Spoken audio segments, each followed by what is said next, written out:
ជំរាបសួរបងប្អូនទាំងអស់គ្នាថ្ងៃនេះគឺយើងមកនាំគ្នាឆាងាវជាមួយអំពិលទុំបងប្អូនណាខ្លះចូលចិត្តញ៉ាំឆាងាវអំពិលទុំហើយឆាអត់ទាន់បានឆ្ងាញ់អាចមកសាកល្បងវិធីឆារបស់ខ្ញុំបាននិយាយទៅរសជាតិគឺឆ្ងាញ់ខ្លាំងមែនតែនទាំងអស់នេះគឺជាគ្រឿងផ្សំសម្រាប់យើងយកមកលាយគ្រឿងសម្រាប់ឆាងាវអំពិលទុំរបស់យើងសម្រាប់ងាវអំពិលទុំខ្ញុំគឺយើងបង់ជាមួយនឹងជីរវងណាអ្នកខ្លះក៏បង់ជាមួយនឹងម្រះព្រៅតែតាមការចូលចិត្តទេឥឡូវដំបូងឡើយគឺយើងចាប់ផ្ដើមមកដាំទឹកឲ្យពុះសិនពេលដែលទឹកពុះគឺយើងច្របាច់ក្រូចឆ្មាចូលមួយផ្លែដើម្បីធ្វើការស្រុះងាវឲ្យសាច់ងាវហ្នឹងគឺវាស្រួយល្អហើយចំពោះការស្រុះវិញគឺយើងអត់ស្រុះវាយូរទេដោយសារតែយើងត្រូវយកវាមកឆាមួយត្រង់ទៀតអញ្ចឹងបងប្អូនគ្រាន់តែស្រុះវាប្រហែលជា10វិនាទីទៅ20វិនាទីអីបានដែរអាស្រ័យលើបងប្អូនចូលចិត្តងាវឆ្អិនប៉ុណ្ណាអញ្ចឹងណាតែខ្ញុំគឺស្រុះ20វិនាទីបន្ទាប់មកយើងចាក់វាចេញទុកវាមួយឡែកទៅយើងចាប់ផ្ដើមមកដាក់ឆ្នាំងខ្ទះដាក់ប្រេងប្រហែលជា3ស្លាបបាយដាក់ខ្ទឹមសចិញ្ច្រាំមួយស្លាបបាយហើយនេះគឺជាម្ទេសហាវ៉ៃដែលយើងបុកវាឲ្យម៉ត់បងប្អូនចង់ចិញ្ច្រាំក៏បានតែបុកទៅវាបែកពណ៌ស្អាតហើយបើបងប្អូនចូលចិត្តញ៉ាំហឹរបងប្អូនអាចប្រើម្ទេសហឹរ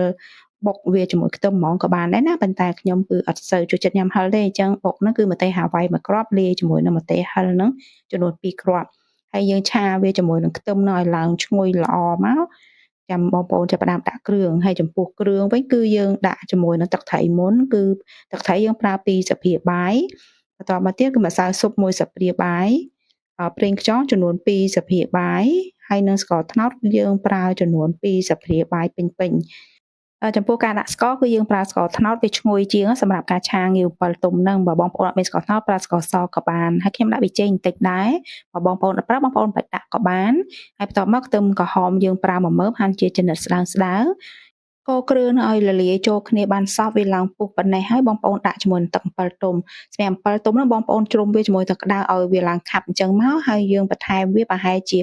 4ស្លាបទៅ5ស្លាបព្រាបាយឬក៏អាចច្រើនជាងនោះអាស្រ័យលើបងប្អូនចូលចិត្តជូរប៉ុណ្ណាហើយដើម្បីទឹកស៊ុសនេះរៀងខាប់បន្តិចយើងលាយជាមួយទឹកម្សៅឆាយើងប្រើម្សៅឆាកន្លះស្លាបព្រាកាហ្វេកូរជាមួយទឹកប្រហែលជា1ស្លាបព្រាបាយឲ្យម្សៅរលាយសព្វទៅយើងចាក់វាចូល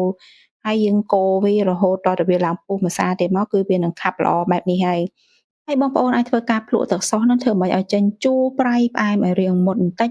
បានពេលដែលយើងចាក់ងាវចូលមកទៅរសជាតិវានឹងល្មមឆ្ងាញ់ហើយបើបងប្អូនភ្លក់មកល្មមមកដាក់ងាវចូលទៅគឺវាអាចសាបហើយងាវដែលយើងឆាថ្ងៃនេះគឺចំនួន1គីឡូកន្លះវាស័ក្តិសមជាមួយនឹងគ្រឿងក្រៅដែលយើងដាក់នោះគឺនិយាយទៅមកល្មមឆ្ងាញ់តែម្ដងខ្ញុំអត់មានថែមអីទៀតទេយើងថែមទឹកតែបន្តិចទៀតដើម្បីឲ្យឆានោះវាមានទឹកតិចៗចឹងណាហើយបើបងប្អូនចូលចិត្តឲ្យវាគោកបងប្អូនមិនបាច់ថែមទេ